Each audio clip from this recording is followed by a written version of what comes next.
Okay. So once again, I'd like to welcome everyone to our program today. This program is being put on by our friends at the Dharma Group in Solana Beach UU. Thank you very much to the whole group for making it possible for us to be together today.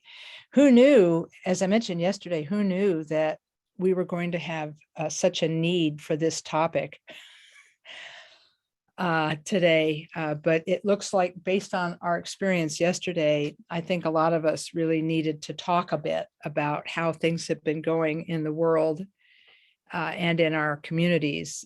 So I'm glad we had this opportunity to talk. Yesterday morning, we talked about the practice of quiet sitting meditation and how that can help us with difficult times. And then we talked a little bit about the topic of holding a good heart through the practice of compassion meditation yesterday afternoon. And then we started talking about the transformative practices of mind training as ways that we can hold on to that good heart, even in the midst of all that's happening. So that's a little bit about what we talked about yesterday. And we talked a little bit also about having a relationship with our immediate environment, talking about the area where we live, the people we live with, trying to be a source of positiveness for ourselves and for others, and how to try to look at and be with and steep ourselves in virtuous and positive things while we're all going through so much difficulty, so we can be there for ourselves as well as being there for others.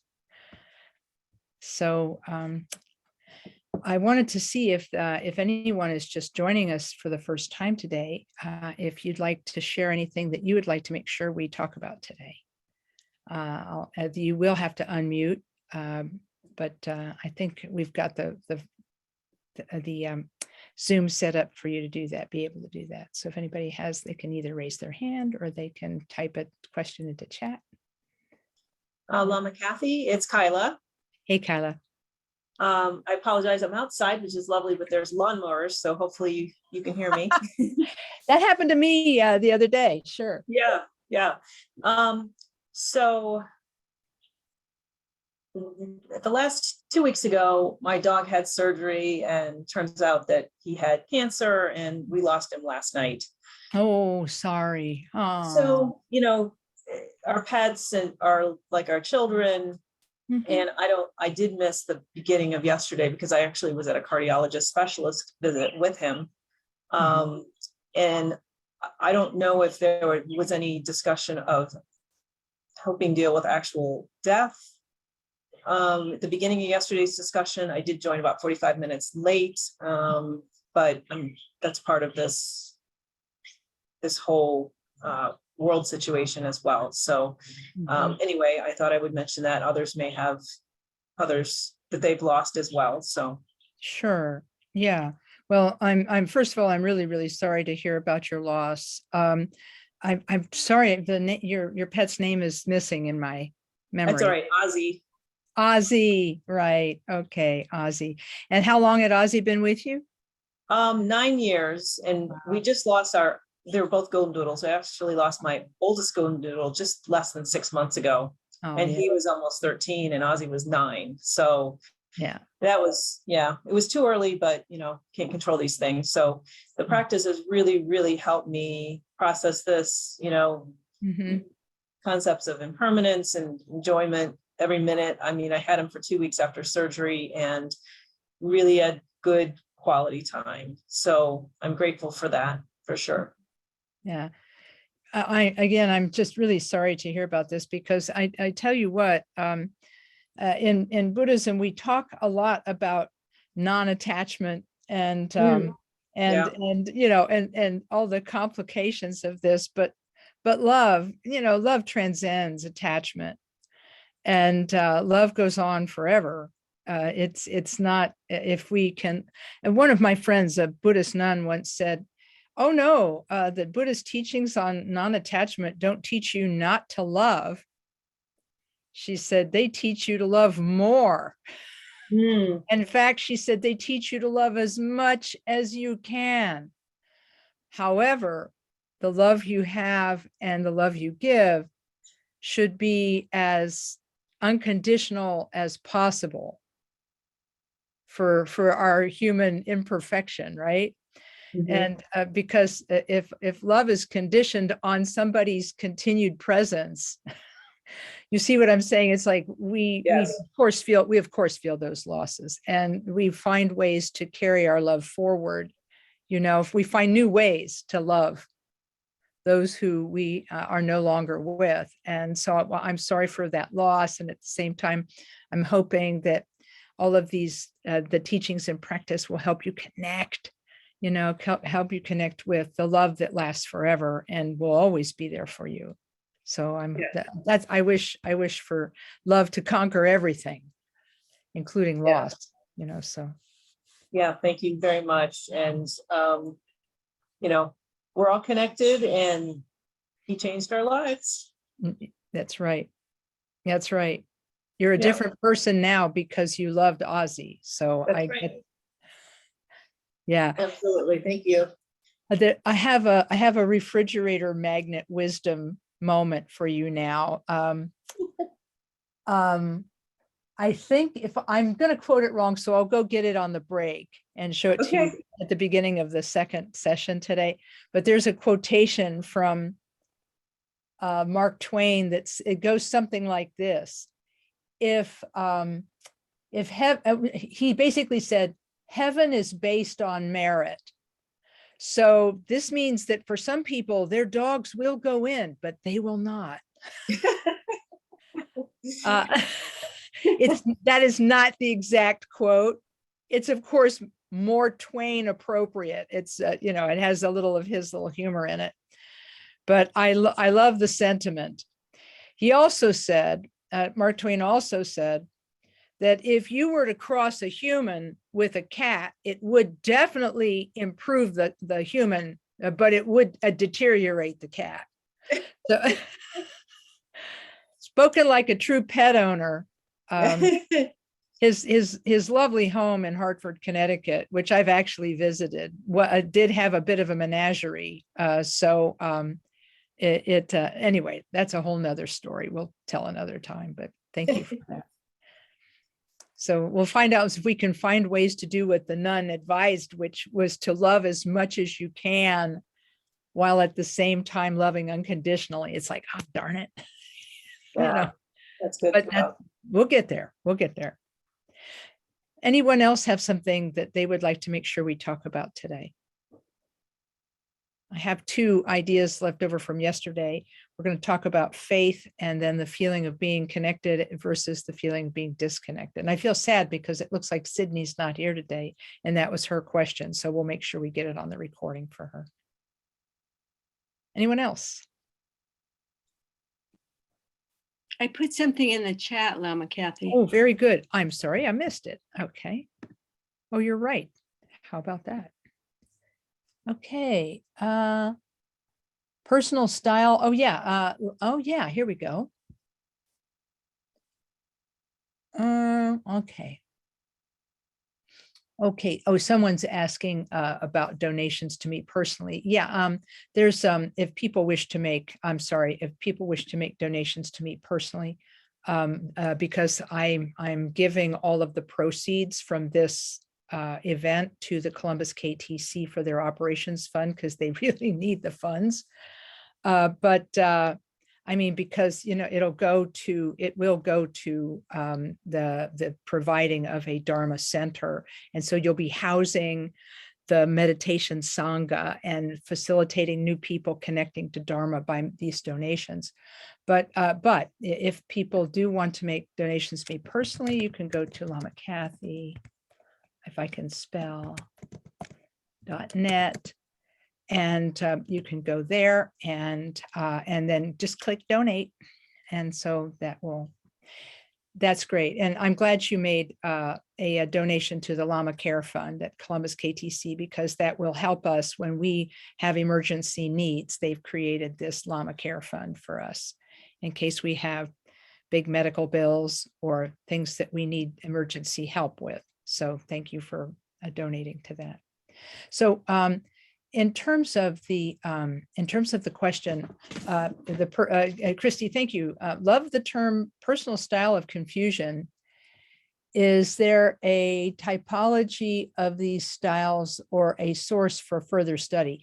You know, I'll tell you what, as close as we get to a discussion of personal style of confusion, which is a term I kind of made up, but it's from something I observed, which is that all of us have confusion about the nature of reality. And that's why we're coming to Dharma, is because we want to understand the truth of the nature of mind and the truth of the nature of things, and how we can be liberated from self-fixation, which the Buddha said was the root cause of all suffering. But we bring with us from all of our previous lifetimes what I like to call a personal style of confusion. You could also call them karmic presets from previous lives, right? Because we've been somebody else previously, and in fact, many somebodies else previously. And our current form, our body, speech, and mind, is what the Tibetans call the fully ripened result of all of our previous karma. And so this means we have some qualities and some faults, and we also have some tendencies and habits that linger from previous lifetimes. And yes, it is possible for one particular style of negativity to predominate. And that particular style of negativity is something that we will be struggling with both in our everyday life and then again in our dharmic life. Yesterday's example I gave was a person who tends to be competitive. So let's say that I'm a competitive person, and then it doesn't help me in my everyday life, because I then end up competing with and trying to overcome everybody I know and try to compete with everyone. And that will actually really mess up my relationships with myself, with other people, and so on. In other words, I will lack success in my life because of this style of confusion. And interestingly enough, when I get into Dharma, now you would think when you get into Dharma, you would have a higher mind, but that's not what happens. We bring our personal style of confusion into Dharma with us, and then we attempt to apply it in Dharma, just like we did in our everyday life. And it will be just as much of a failure in Dharma as it has been in our everyday life. So, but the good thing about bringing it into Dharma is that Dharma is about self-awareness. It's about self-awareness, self-honesty, and a recognition of who we are and what we do, and that karma is real, and that we can actually begin to make change in who we are.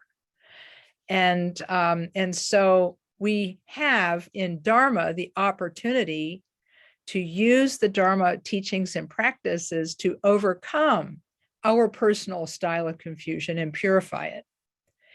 And the best explanation of the 5 or 6, depending on how you talk about these predominating mental afflictions, it's been talked about in the books on the 5 Buddha families. There's I'm going to see if I can during the break, I will look for on my laptop. I have a copy of Trungpa Rinpoche's the Kenshin Trungpa Rinpoche's teaching on the 5 Buddha families, and Chogyam Trungpa Rinpoche, the 20th century master, spoke about the 5 Buddha families and the psychology of each of the 5 Buddha families in at least 2 of his books. And I was told the other day that there's a third one. The two I know of are Cutting Through Spiritual Materialism, and I'll type that into chat because he talks about it there. And then the other one is called A Journey Without Goal. And so these are all by Chogyam Trungpa Rinpoche. And so he has small sections, small, they're not long, but they have small sections in both books about the 5 Buddha families and how he sees the psychology of each. Additionally, if you talk with, if you read the book by Akho Rinpoche called Taming the Tiger, he talks a little bit of, he doesn't talk about the 5 Buddha families per se, but he does talk about working with mental afflictions. And so, so there's some more discussion there about how people can work with their personal style of confusion. So did that address what you were looking for? Yes, yes. Could we also call it patterns of our kleshas? Mm-hmm. Sure. So it's whatever, whether we're a desire type or an anger type, it's like those form kind of ways of reacting to things, and that becomes our style. Right. That's right. And being able to recognize that we have a style of confusion and to be able to take, because in I forget which of the sessions yesterday, we talked about the capacity that shamatha gives us. Shamatha gives us the capacity to like take a time out on ourselves and to take one step back from the story we're telling ourselves about what's going on. And that, because that's what we do when we're sitting in meditation and a thought comes up. At first, that thought distracts us and we're sort of born in the world of that thought.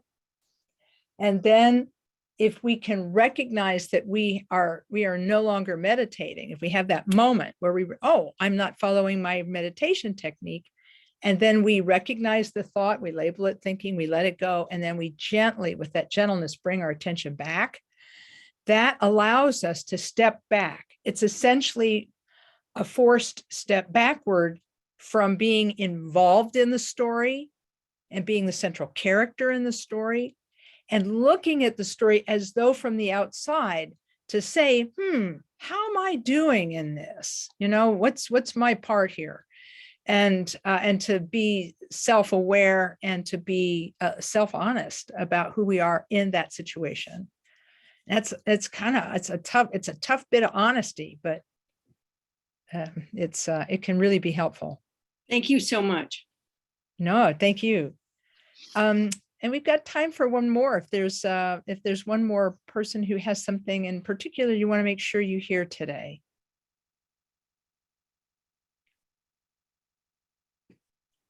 Looking for my pen. Am I Kathy? Yes. Thank you. Did you say that Khenchen Trungpa Rinpoche has a book about the 5 Buddha families as well?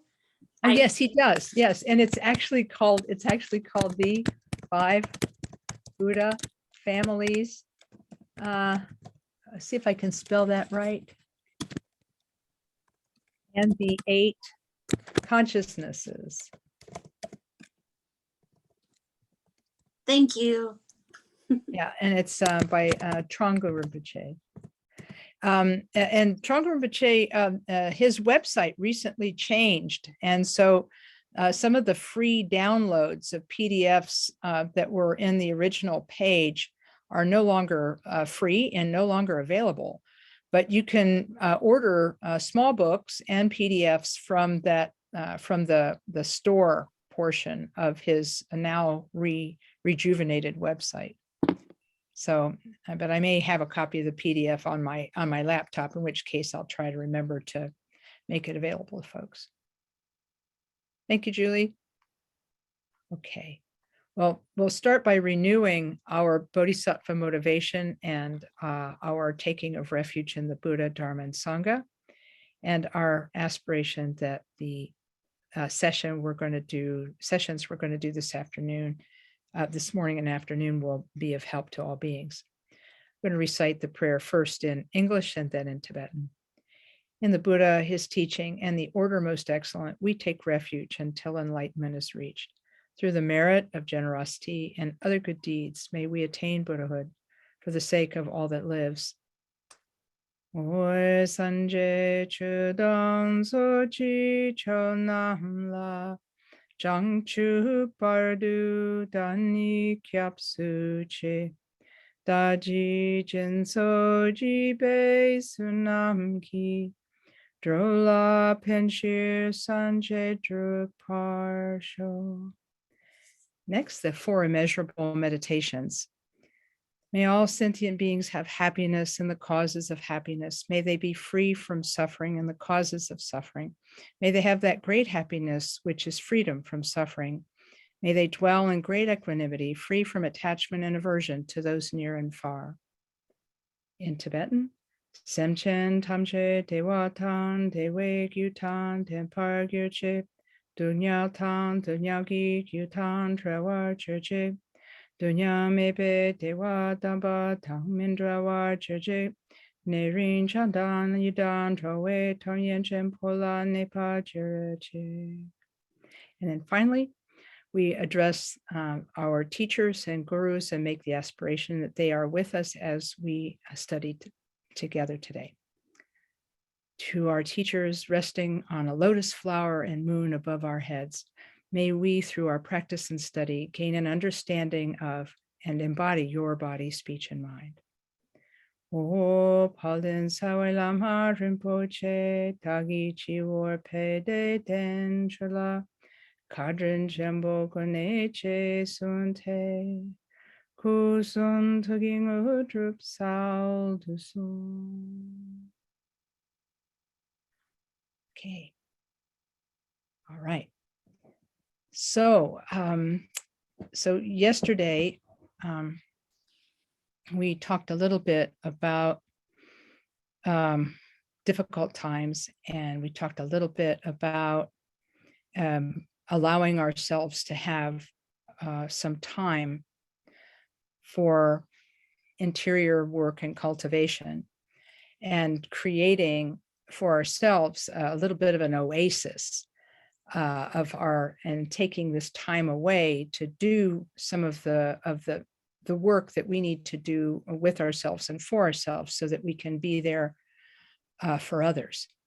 And so I encourage everyone to have a practice regimen that you do on a daily basis. Many people have lots and lots of responsibilities. They have families to care for. They have pets to care for. They have job responsibilities and so on. And so, of course, we have to do those things that we're responsible for, but we should also take some time for and take care of ourselves. And I encourage people to start with a short period of time every day that they spend just sitting quietly and meditating.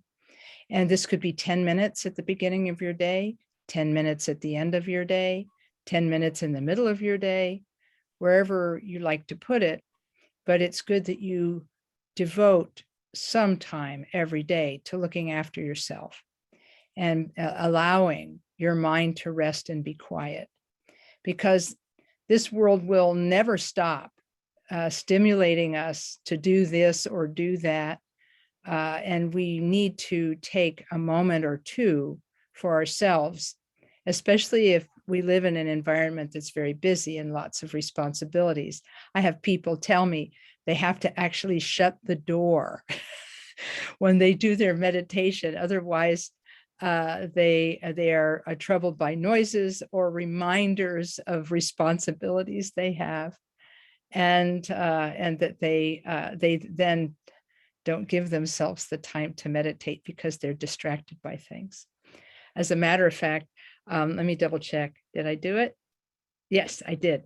I actually silenced all of my notifications from my cell phone so that I wouldn't get a call while I'm talking to you. And we can do that for ourselves too. We can just silence things for a minute or 2 minutes or 10 minutes. And by spending that quality time with ourselves in meditation, this gives us I guess you could say, a base of operations from which to reflect upon our lives and to form some good habits. And if you remember from yesterday, meditation is a good habit to get into because it allows us to unplug from all of the stimulation, from the news, from responsibilities, from our computers, from our cell phones, and so forth and so on. And because these things can distract us. And and so if we can try to create a little haven for ourselves every day, this would be a very good thing. And so that's one thing to keep in mind, is find a way to nourish and feed ourselves. And then if you remember from yesterday, we also talked about the importance of being able to bring our meditation off the meditation seat and to become aware of our everyday thinking, and then to use use mind training to help us form new habits of response. Right now, we're still quite reactive with everything that goes on. And we talked about this yesterday. We talked about working through all of the feelings that we get from watching the news and from all of the sad and scary things that have been happening, and how to work with feelings of fear and sadness and anger in the moment. And so we talked a little bit about spiritual first aid. I gave you the description of the exercises from Akong Rinpoche's book, Taming the Tiger. And in answer to a request, I'm going to review that meditation with you shortly. But we talked a little bit about that. And then we talked about being able to get a little bit of space away from the feelings and to find a way to put those feelings into perspective. So we're going to build on that today. And we're going to find ways to enrich our environment so that our environment reminds us of Dharma, and our environment reminds us of and nurtures us in our spiritual life. Because having the support of spiritual life is great, but if we forget that we have a spiritual life, it's a little more challenging for us. So we'll talk about that also today. So as I mentioned yesterday, Akon Rinpoche had a background in not in Tibetan medicine particularly. He was more of a spiritual doctor. He helped people with their emotional and mental conditions. And so this short exercise that I'm going to share with you, and let's see, by the way, while I'm here, I'm going to grab the link to it for you, because I want to make sure that you have it so that you can use it. Yep. Okay, quick. Let's see. Quick meditations for quieting the mind. Okay. Looks like I'm going to have to go to a different website for that. Let's see. Oh, here it is. And I'll put this down in chat for you.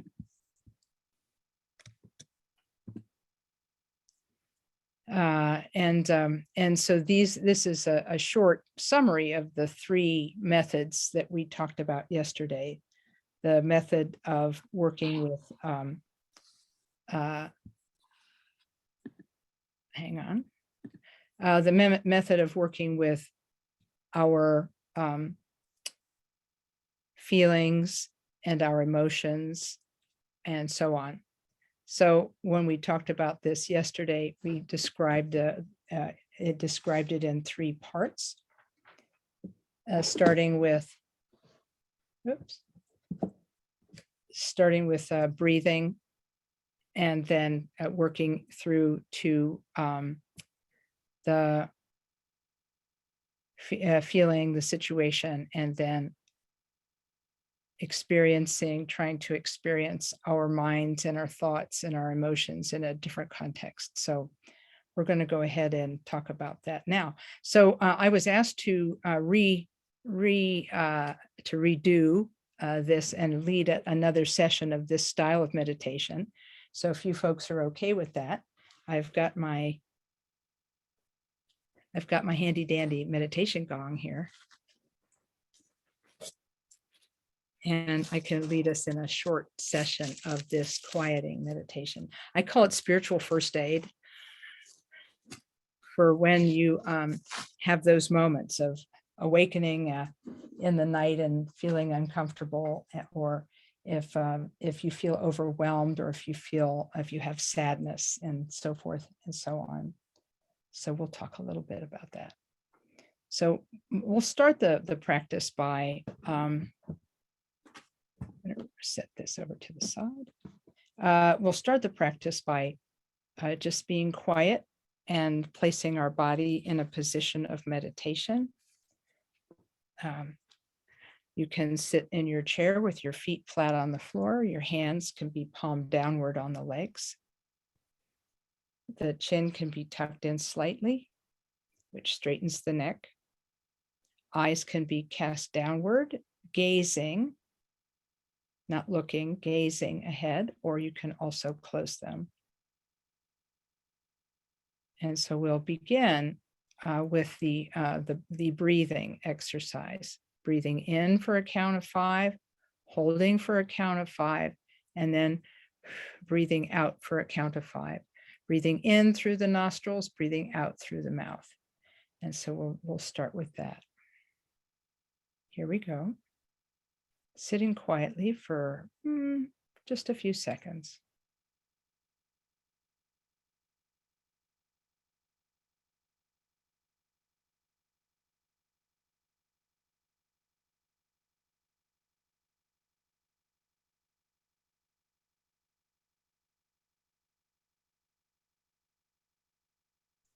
Then beginning with the breathing. Breathing in to a count of 5. Holding for a count of 5. Breathing out for a count of 5. We'll do this 3 times. Breathing in, holding, breathing out, breathing in, holding, breathing out,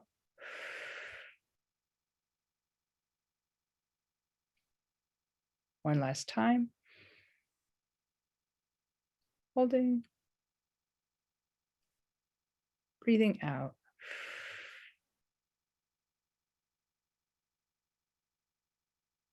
Then allowing the breath to be natural.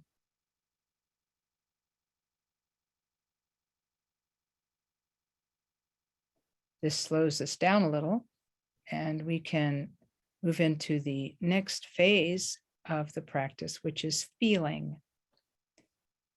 Starting at the top of the head, note the body, the parts of the body, starting at the top of the head, working down through the face, the neck, and so on to the shoulders.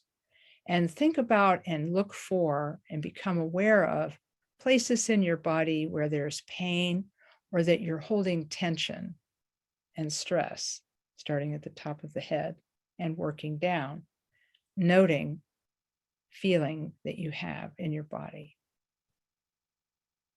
The face, the jaw, the neck, working downward into the shoulders, into the arms, wrists and hands, through the chest, to the torso, the seat, the tops of the legs, the knees, the legs and ankles,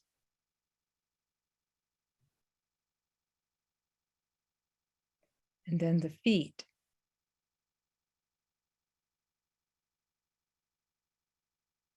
Reaching the soles of the feet, we go back up again, starting with the feet to the ankles and lower legs,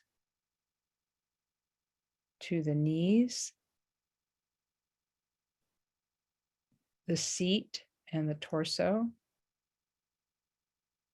noting places of tension and stress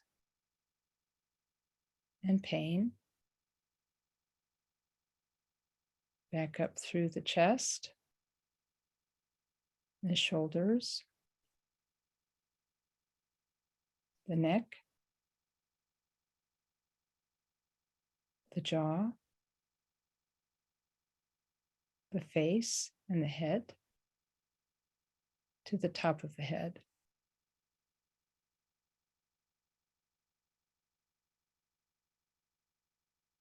Having noted the stress and tension and pain, we now use our imagination. We imagine that our body is a vessel full of water, and that an opening opens up in our foot, and all of the water drains out into the earth. And with it comes all of our stress, tension, and pain.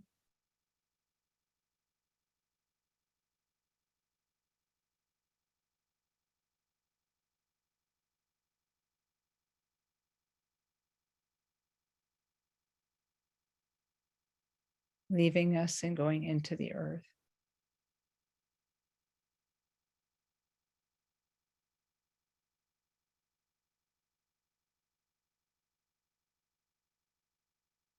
Until all of the water and all of the stress is gone.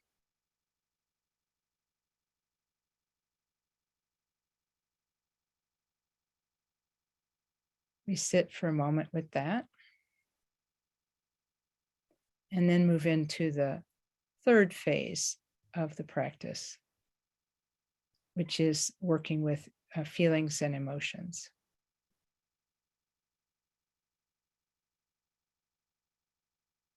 We take a moment to reflect on our current feelings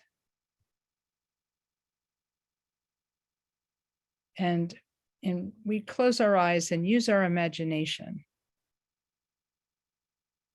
We imagine that in front of us is a gate opening into space.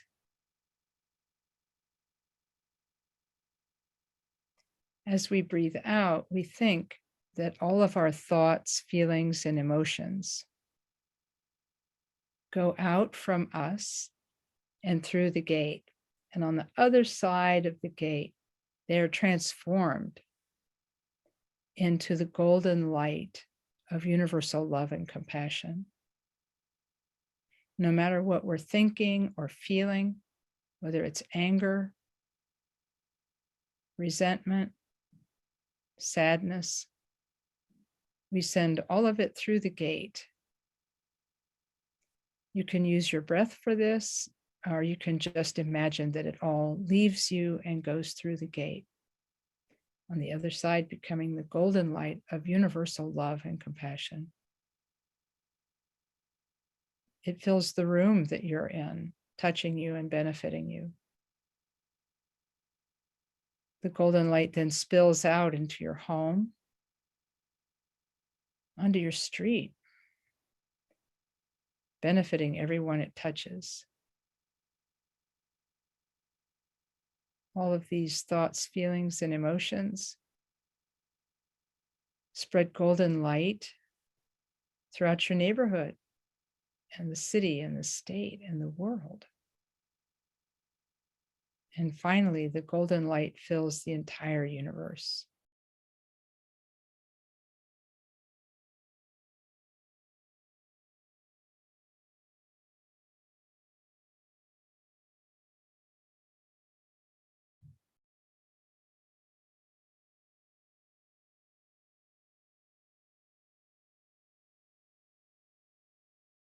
Then you let go of the visualization and let your mind rest quietly in itself for a few moments.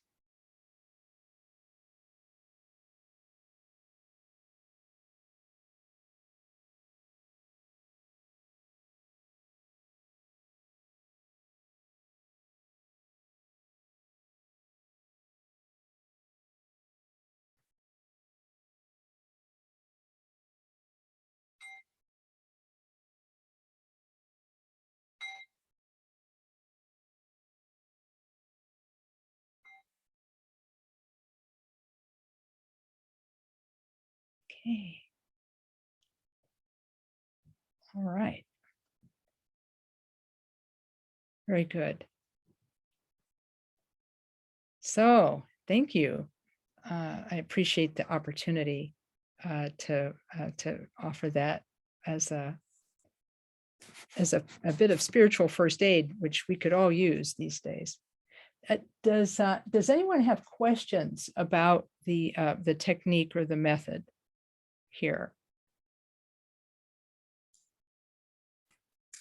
I have a question or comment. Mhm. I've been taught that 4 years ago, and it was instead of water, it was an orange colored liquid, and then everything absorbs. And I've always wondered if there was a reason that it was the color orange. So it's interesting that it's just water in this, but I was wondering if, what the color orange might symbolize. I don't know if you've ever heard that about the I orange haven't. liquid. Okay. Yeah, I haven't. Yeah, so I'm sorry. Where did you learn it? It was years ago on a self-hypnosis, way back when cassette tapes were Oh, yeah. a thing. And it was reducing anxiety, self-hypnosis recording. Cool. Yeah, there are so many different traditions, Yeah. and there's so many different methods Mhm. that have been developed by different individuals. And I'm sure that they all have their reasons, Mhm. but I haven't heard of that. So the only thing I can think of is not for the water at all, but for the golden light, because it's Okay. beautiful. I can think of that, but Right. Yeah. and there's this idea of it pervading in the same way that sunlight pervades. Mhm. So there's some nuance for me there, but I can't tell you about Yeah. the stress and tension being orange. Darn. So does anybody, thank you for that. Does anybody else have anything they are curious about regarding the spiritual first aid? Yes, John. I use Meta, like when I was working with the COVID unit, and I still do it. Yeah. So is it something Tibetans do, or is it just? It's Buddhist. It's definitely Buddhist. It's really interesting that that all of the traditions of Buddhism use some form of this idea of giving, of non-conditional giving, and it's really beautiful. And whether it's the golden light exercise given by Akon Rinpoche, which what I like about the golden light exercise is that even if I'm feeling horrible or if I'm really angry, it's sort of equal opportunity in that no matter how lousy I feel, I can just put it through the gate and know that it will turn into the golden light of universal compassion. And metta is exactly the same thing, because whatever you're feeling at the moment you start metta, because metta is just like sending goodness first to yourself, then to others, and then to the whole universe in a serial fashion, right? So all of these practices are great for that. All right, thank you. Yeah, yeah, and Buddhism is, I'm pretty delighted in general with how Buddhism thinks about us, and it includes us, so that we can actually do metta for ourselves, And the same is true of the practice of Tonglen that we talked about yesterday in the afternoon session, that we can also do Tonglen thinking that we remove from ourselves, our own suffering, and sort of nurture ourselves in that way. I'm so glad that you find that the exercise useful. It's good. Thank you. No, thanks. Anything else?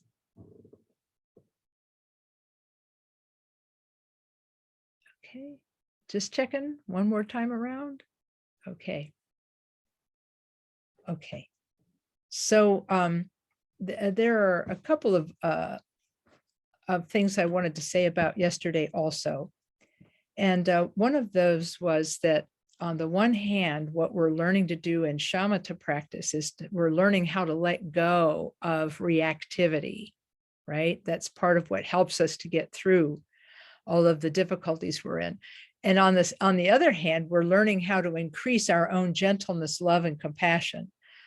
First, just through the practice of being gentle when we return in the quiet sitting meditation, when we notice that we're distracted, and then gently bring our attention back to the breath for a fresh start. That gentleness that we consciously cultivate there, that gentleness then translates into gentleness for ourselves and gentleness for others. And then we then try to broaden that through the practice of Tonglen and mind training. And that what this does is it sets a new goal for us, which is the goal of being open to others, the goal of being kind and loving to ourselves and kind and loving to others. And this is, I guess you could say, it becomes our new baseline of what we want in this world. But there are other conscious things that you can do in order to hold a good heart. And one of them is to make aspirations. So I'm going to talk for a minute about making aspirations. And the other thing I'm going to talk about is I'm going to talk about making offerings and engaging with awakened beings.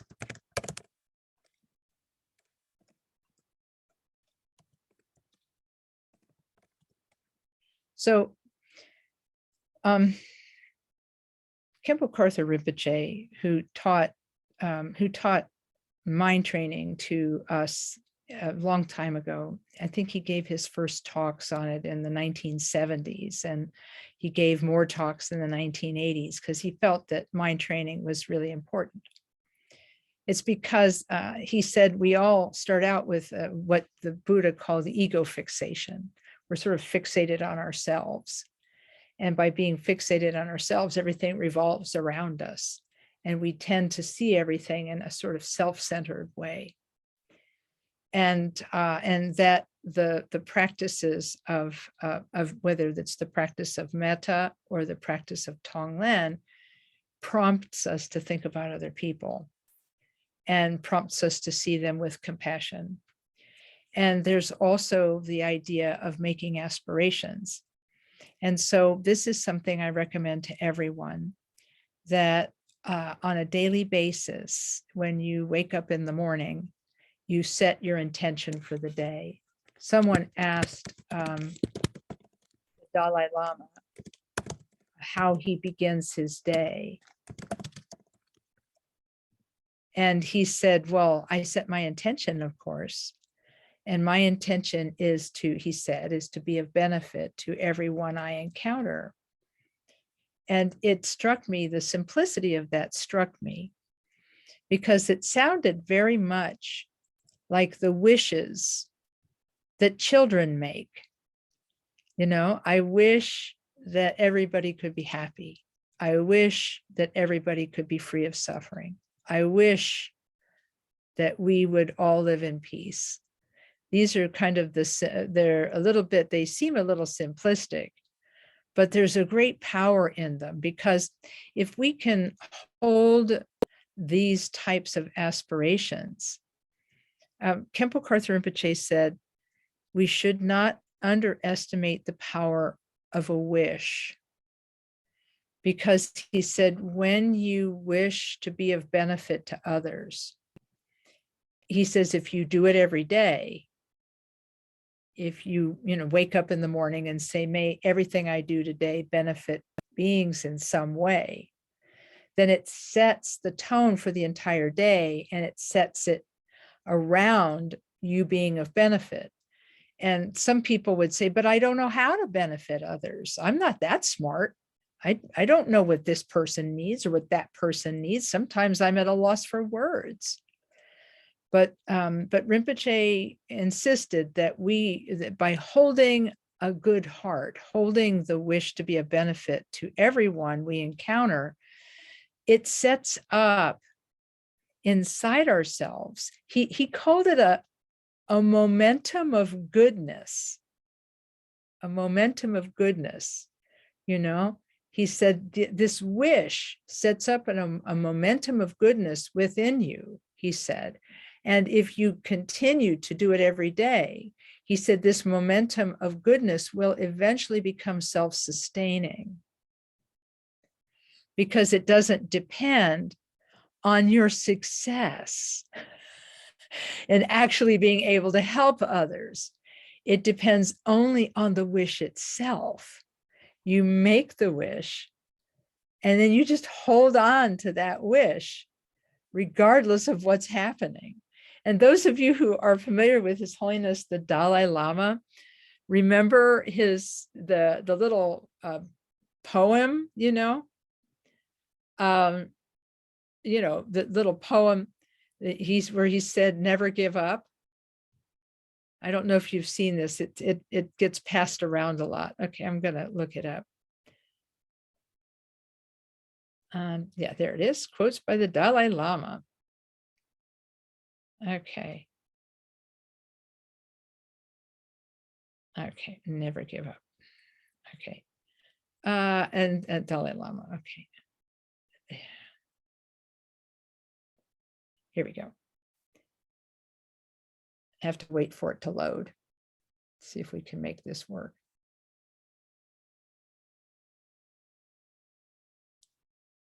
Nah, it doesn't seem like it's not in the mood. Darn.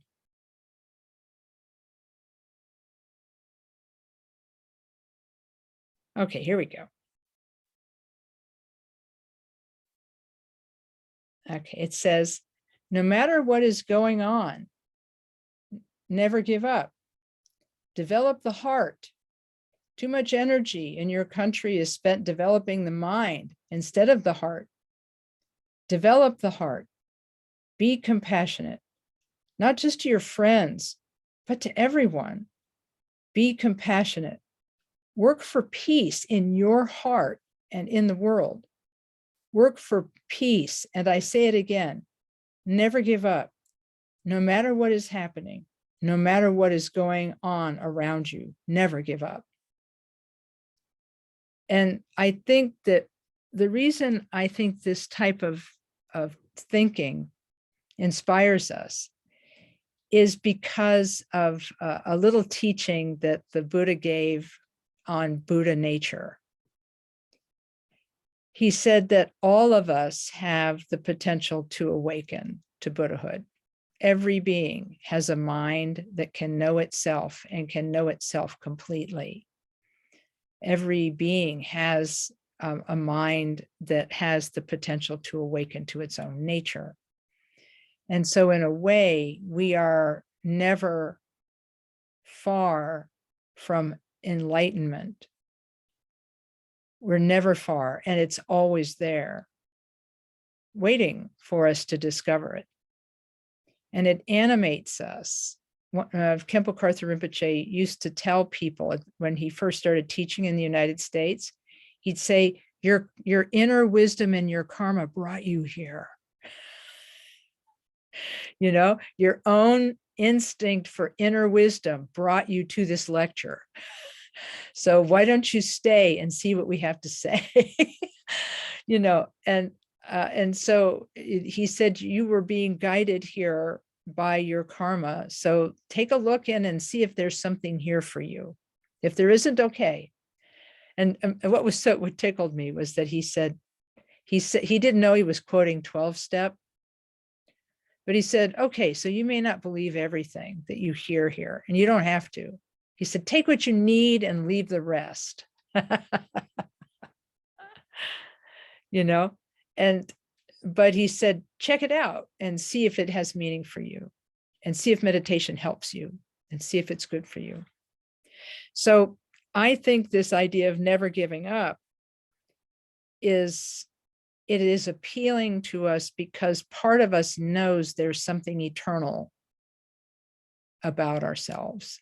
There's something that's forever. And that foreverness is our Buddha nature, is our mind that goes on and on and on.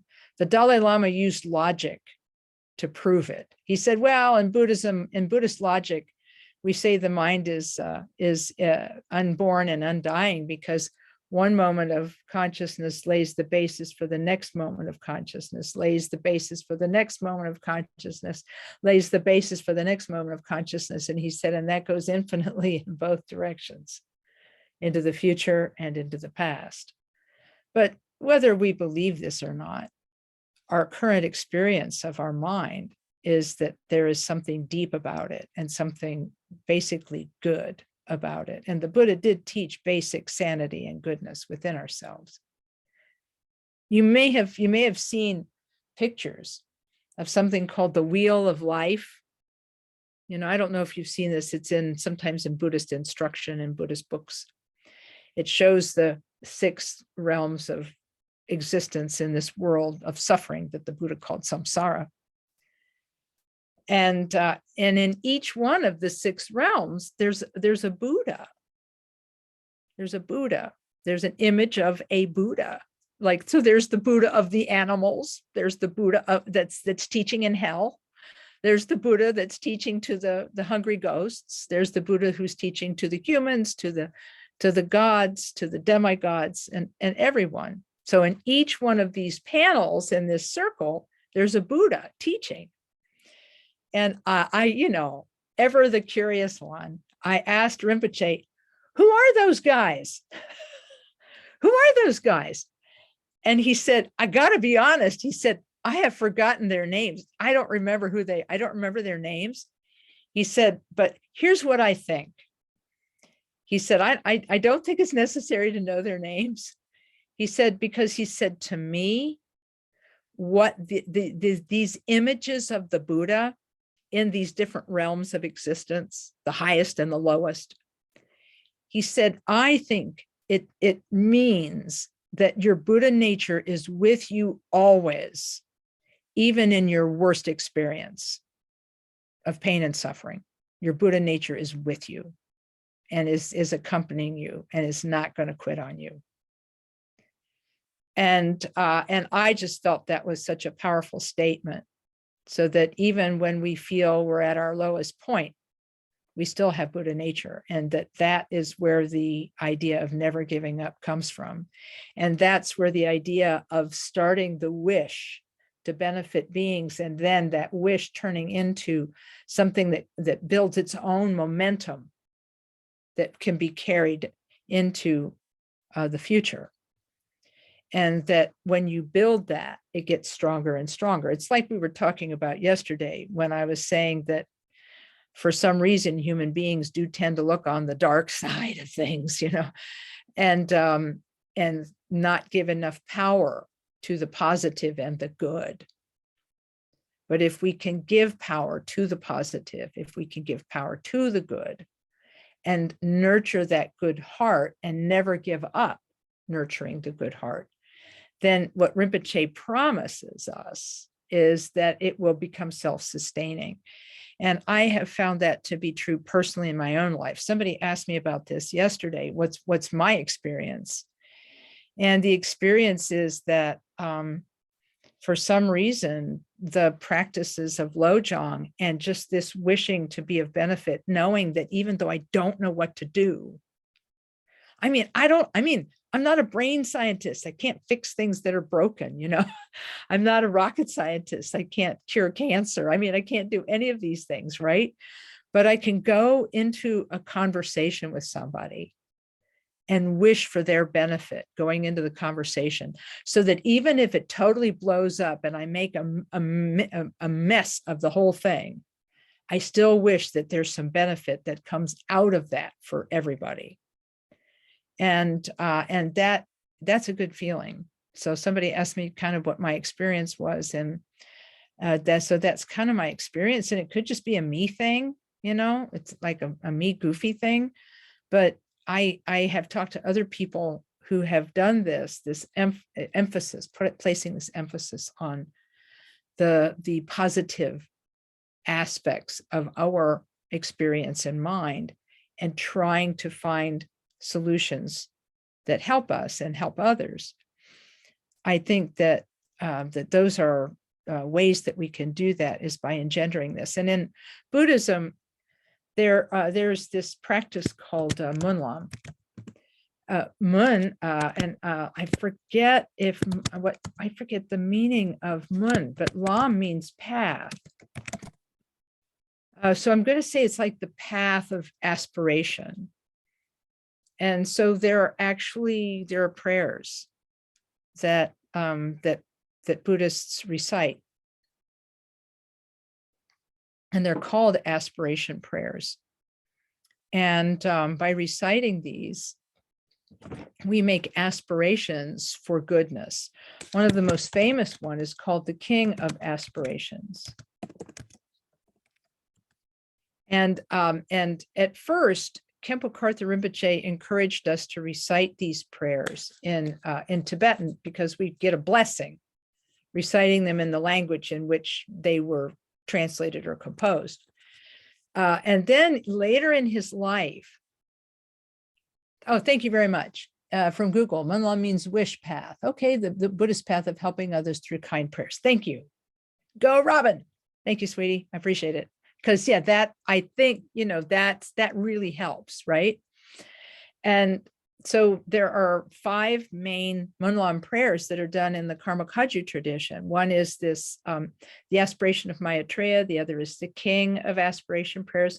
There's a prayer to be reborn in the pure realm of the Buddha Amitabha. There's also a prayer that's the aspiration for Mahamudra of the definitive meaning. And then there's a dedication prayer that comes from Shantideva's guide to the Bodhisattva's way of life. And Rinpoche said near the end of his life, he said, I used to tell everybody to recite things in Tibetan, but he said, now, I really think you need to recite these in your own language, so the meaning goes deeper for you, and so that you can really mean it when you say it. And so I think that this is something that we can do also. And in Columbus, I'm getting ready to do a program on making aspirations. And it is said that if you make aspirations in front of an image of the Buddha, and you imagine that it's not just an image, but the Buddha is really present in front of you, you can make these aspirations in the presence of the Buddha personally. That's a wonderful thing. And you can also do it by going to a temple where there are images of the Buddha, especially the ones that are consecrated with mantras and relics of the Buddha inside. They also say if you make aspirations in front of relics of the Buddhas, it's like making it in front of the Buddha personally. And so people will undertake these pilgrimages to go to holy places in order to sort of build on that resonance with their own Buddha nature. I mean, why do you think we feel uplifted and inspired in the holy spots of nature, like the Grand Canyon? And I call those holy spots of nature because humans have invested them with meaning for so long, right? And there's also the holy spots of great churches and cathedrals, and the holy spots of places of Buddhist pilgrimage where the Buddha lived, where he died, and so on. And so we're coming up on June the 14th, which in our calendar this year is the Sagadawa, the day of the Buddha's enlightenment. It's also the day he passed away. And so we're coming up on these situations in which we can align our aspirations with the aspirations of great beings. And there's one more thing I want to say about aspiration, and then we'll do some meditation and take questions. I'm going to have to, let's see, I have to go get it. There's a, I don't want to get it wrong. There's a quotation from Shantideva, who wrote the Guide to the Bodhisattva's Way of Life in the 8th century. And I like to read it to people, so stand by.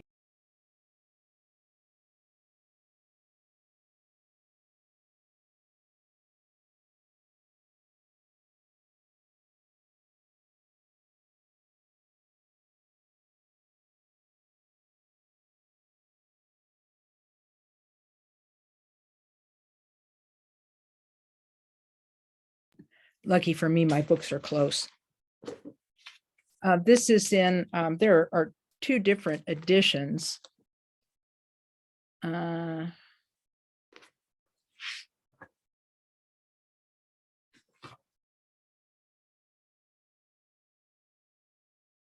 Okay, they're both good. This is the blue cover, Way of the Bodhisattva. Padmakar is a red cover. You know, it's the 1997 edition that I tell people to look for, because it was the original version, which was written partly, I mean, it was written in Shakespearean English, so it's fun to read. And then all of the accuracy buffs told them they had to retranslate it, take the poetry out of it. And it's like, oh, darn. So in chapter 1, Shantideva talks about bodhicitta. Bodhi means awakening, and citta means mind, holding the mind of awakening. And when I titled this, I titled it Holding a Good Heart. And bodhicitta really means holding a good heart, because bodhi is like this awakening and this goodness, and citta is mind. So this heart of goodness, and we have to sort of hold this heart of goodness purposefully, and we have to do it on purpose, because right now all of our reactions are based on the confusion of separateness, the confusion of dualism, the confusion of selfishness. We have to get some escape velocity from ego fixation, you know, and one of the ways of doing this is by promoting a good heart. So here's what he says. This will be chapter 1, verses 5 and 6. As when a flash of lightning rends the night, and in its glare shows all the dark black clouds had hid, likewise rarely through the Buddha's power, virtuous thoughts rise, brief and transient in the world. Well, that's kind of bleak. It's a little bleak. But the reason I like to read this verse is not because of this verse, but because of the next one. Because he says in the next one, look at that flash of lightning. We can see it. And momentarily illuminates the landscape. And then he compares how brief that is to how brief and transient are virtuous thoughts arising from humanity. You know, it's so then he says, the sixth verse, thus behold the utter frailty of goodness. Except for perfect bodhicitta, there is nothing able to withstand the great and overwhelming strength of evil. So wait a minute, the great and overwhelming strength of evil can be resisted. We can resist and we can overcome. And to me, these 2 verses really are the linchpin for the entire book. Because what he's saying here is that except for perfect bodhicitta, the wish to benefit others, there is nothing able to withstand the great and overwhelming strength of evil. So what he's saying is that while there's life, there's hope. You know, he's basically saying that we have Buddha nature. Buddha nature will conquer all if we stay with it. And that it is inevitable that if we develop bodhicitta, that we can overcome evil, at least in ourselves, if not in the world. And this is why I think we all believe that wrong and evil will never win fully. It's because people are basically good. And we have this impulse toward community. We have this impulse toward awakening. And it will ebb and flow like everything else in this world. Things come and go, but it's here, and we can't surgically remove it. We have Buddha nature. It cannot be removed. So anyway, thank you for listening to my TED Talk.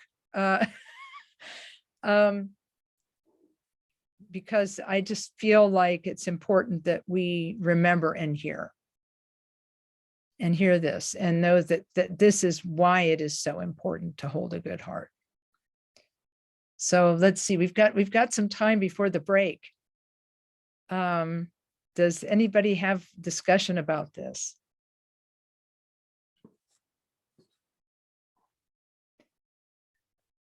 Feel free to. I have a question. Yes, ma'am. And I mentioned it in our group before, and I'd like to have your view on this.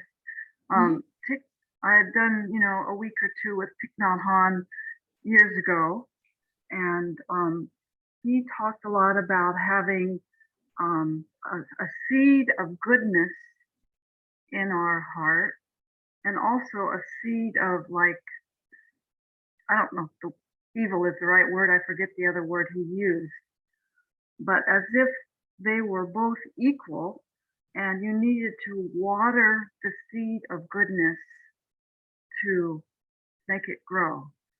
And if you watered the seed of badness, evil, that would grow. I think it kind of bothered me hearing this, because it made it sound like it was a crapshoot, almost. It could go either way very easily. And when we talk about it in this tradition or in this way, it sounds like we have such an amazingly good heart and so much love. Like it's so much bigger than this other. And when he said it that way, it kind of bothered me. Like it isn't that big. They're equal. It depends on how you water them. So what do you think about that? This is really similar to the Native American legend of the two wolves, isn't it? Because the Native American legend says there are two wolves living within us. One is good and the other is evil. And which one wins is depending on which one you feed. So I think that we have an equal capacity for goodness and an equal capacity for evil. And we do have to make a choice. If you remember I was talking about this big circle called the Wheel of Life, and all of the different realms of existence are there. There's also some images. The center of it is the hub of this Wheel of Life. There are three animals: a pig, a snake, and a rooster. And they are biting each other's tails, indicating the continuousness of negative mental affliction. Because the snake is anger, the pig is ignorance, and the rooster is a compulsive attachment. And so they're the engine that keeps samsara rolling. Okay. But then in the next outer circle, it shows a person going upward and moving upward into the light. And on the other side, it shows a person going downward into the darkness and into bondage. And so in this way, it teaches us that we have the equal capacity. So because we have the equal capacity, we have to make good decisions. And this is why meditation is so important, because that means we're always being afforded the opportunity to make a decision. And if we can choose the good, then that's going to be what grows within us. And if we choose the bad, that will grow within us. It's without doubt. So is it that you are troubled by the presentation of Buddha nature? Or is it that you're troubled by the presentation of us having the equal capacity for good and bad? What's the troubling part for you? That Buddha nature isn't that big, or that it isn't that available for all of us, just that simple to have it. If the evil and the seed of goodness are equal, it almost sounds like Buddha nature. I'm having a hard time expressing it. Isn't, always present with us. Oh, okay, so it isn't always present.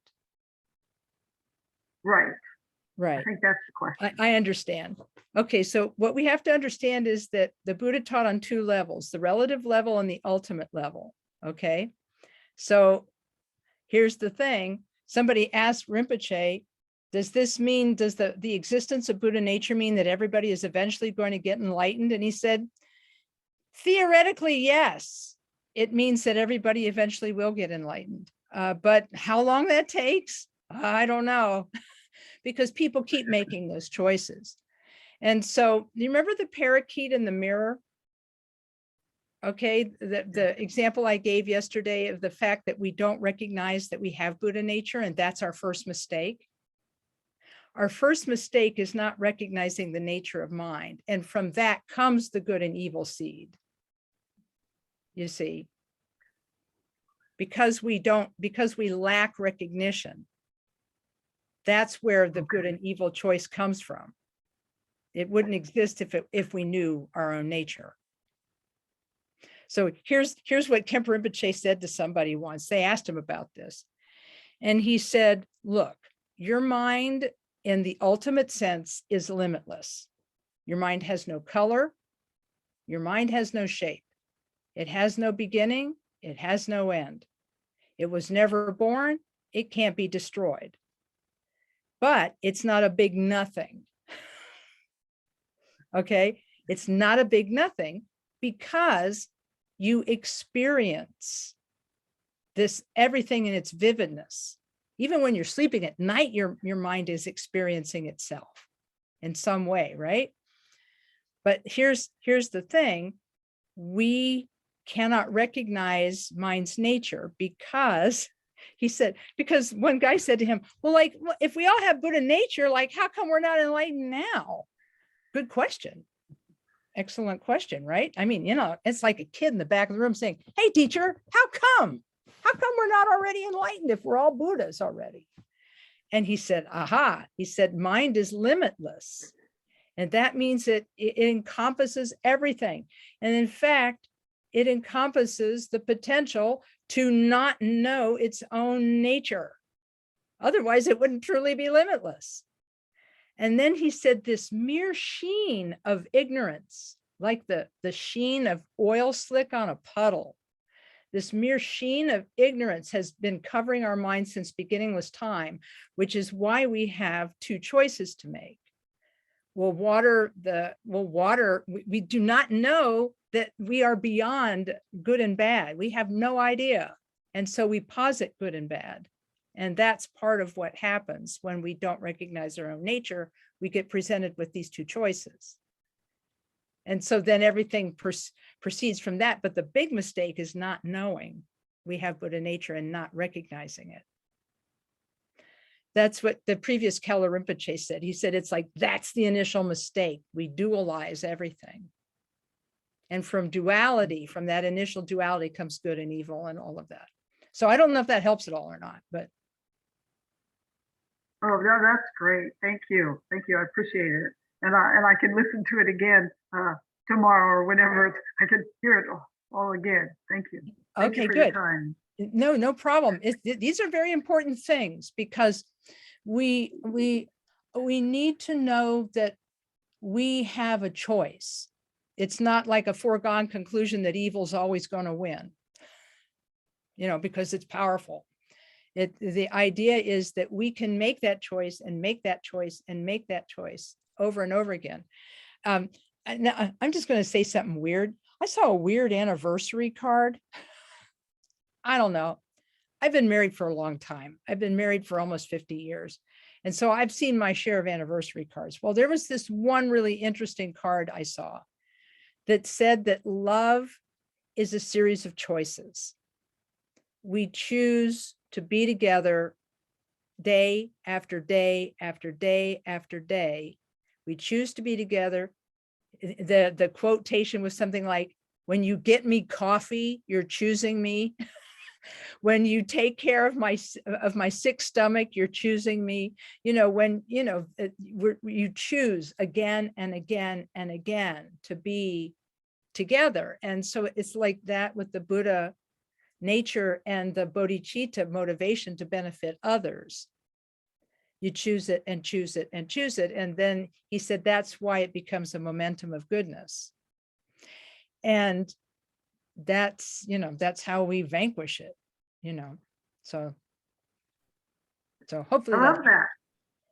I love that card. I need that card. Don't we all, right? And then great comment here in the chat.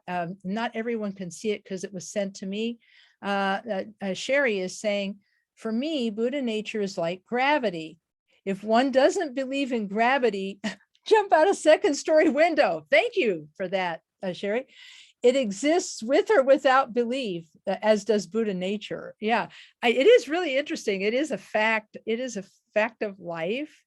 And here's an interesting story. I will not test that theory, Sherry, if it's okay with you. I won't do the test, but I'll just take it for granted that it's like I'm not going to go there anyway. So I was going to say something silly, but I'm not going to go there. But that's, you're right. It is a fact of things. And I remember somebody, what was that quotation? It exists with or without belief, as does Buddha nature. Yeah, it's whether we believe in it or not, it's there. Oh, I know. Khenpo Karthar Rinpoche was asked once, hey, what about, we read all about the Tibetan Book of the Dead and that you're supposed to experience the peaceful and wrathful deities of the bardo in the after death state and all of that. And they said, but what about Christians? Do they experience the peaceful and wrathful deities of the bardo? And he said, oh yeah. He said, they just interpret them differently. And that because of their training, they would see it really differently. And so he was saying that these experiences are the same for all human beings, whether we sort of believe in them or not. And so the idea is, by aligning ourselves with these types of meditations, meditating on peaceful bodhisattvas like Chenrezig and Tara, and then on the fierce deities like Mahakala and the protectors and things like that, Vajrapani and so on. By becoming familiar with them, Rinpoche said, it's like somebody sent us an armed escort to take us to safety. When you first see the armed escort coming to meet you, you might be scared because they have weapons, but they're here to protect you. So anyway, I'm sorry, I don't want to run over time, but is there anything more before? Linda says, dualism starts almost immediately at birth, but there is hope. Well, Linda, I think I agree with this, because here's the thing. We have, this is why meditation training is so important. Meditation and training is so important because that moment when we notice that we're not meditating, we're sitting in meditation and suddenly we realize we're not meditating anymore and that we have to return our attention to the object of meditation. When we do that, when we return, that moment of recognition and return is incredibly important, because it's in that moment that we can make a choice about what we're going to do with our energy, with our attention, with everything. And that we get stronger at being able to notice and come back, notice and come back, notice and come back. And that becomes so automatic, especially if then as a second phase of it, we notice and come back to love. notice and come back to bodhicitta, notice and come back to caring, and just over and over again, bring that to where we are. And then that becomes the new default mode. And then eventually what will happen is we will learn how to meditate on the nature of mind as empty luminosity, which we do when we visualize ourselves as Chenrezig or Tara. We meditate symbolically on the mind as being luminous and empty. And then what do we do at the end? We dissolve it all into utter emptiness and rest there. And in that moment, we've created for ourselves a training state. And in that training state, we may recognize our Buddha nature. And that's, we have always had the habit of having a self. And because we've always had the habit of having a self, then we're going to continue to have that habit until we unmake that habit through the practices of meditation. And we thin out the habit first, and then we eventually are able to see through it completely. But that takes time. Okay, well, we're at time for our break. Oh my gosh, we're at break time already. So thank you so much, everybody. This is great. And we're going to give you a bit of a break. Those of you who are on the West Coast, it's lunchtime for you. And so we will give you a lunch break. And those of you who are on Eastern time, it's time for your mid-morning snack and nap. So your mid-afternoon snack and your nap. So we hope that whether you're East or West, that we'll see you in an hour and a half on this channel. I am going to go ahead and stop the Zoom stream here, but I will restart it a few minutes before the top of the hour of 1 o'clock Pacific and 4 o'clock Eastern. So we'll see you then, and just be well and enjoy your break. Okay, everyone, take good care. We'll see you back here.